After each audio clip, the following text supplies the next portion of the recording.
Welcome back to Robert Morris University's live coverage of the 2012 presidential election presented by SCJ. I'm Patrick Ryan alongside Leah Fleischel, keeping you up to date on what's going on this election night until 10 o'clock.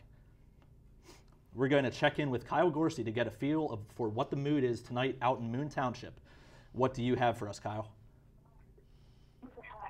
Kyle Gorsey coming to you with the Gorsey Report on the south side of the Allegheny County Democratic Watch Party.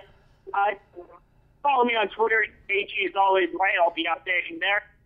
Cheers erupted one MVP called unaffected state of New York and New Jersey to block Obama. And also when Michigan was called, fine cheers when MSNBC called Pennsylvania for an early lead to Barack Obama, but again, it is too early to call. As election night rolls along, the cheers are getting louder. More people are back in. The excitement is in full throttle. Stay tuned for my next report coming up live. This is Kyle Gorsey with the report, and sending you back to the studio.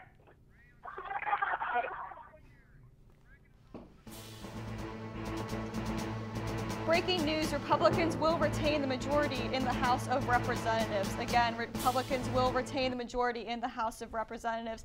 Thank you so much, Kyle, for that update. We look forward to hearing from you every hour. Now, it cannot be stressed enough how important every vote is in presidential elections as close as this one is projected to be. Especially important, though, is getting our generation, those voting for the very first time, informed, involved, and active in this election. Investigating what voting means to the younger generation is Chelsea Varela. Unlike the majority of this country, this election does not seem to matter to college-age voters.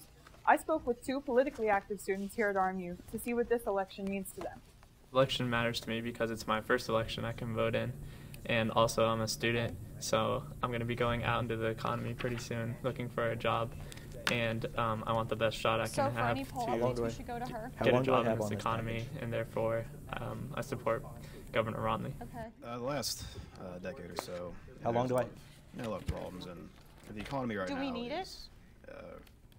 More or less is gone down the drain a little bit.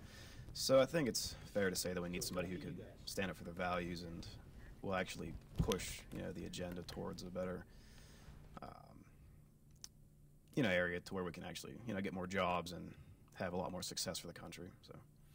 Well, Mitt Romney has a lot of experience in the private sector, and I think because of that, he's the best qualified candidate to get this economy up and running again. Originally, a lot of people were saying that Obama, hope and change. He hasn't lived up to the hype. He hasn't lived up to what he promised in the beginning. But personally, I'm willing to give him, another 4 years to live up to it and see where he can go with it. So, no matter what side you're voting on, make sure it's the side that aligns closely with your beliefs. It won't probably align directly with every belief that you have, but every person's different, and I'd really encourage getting the background of every candidate and researching them and voting for which side aligns best with you.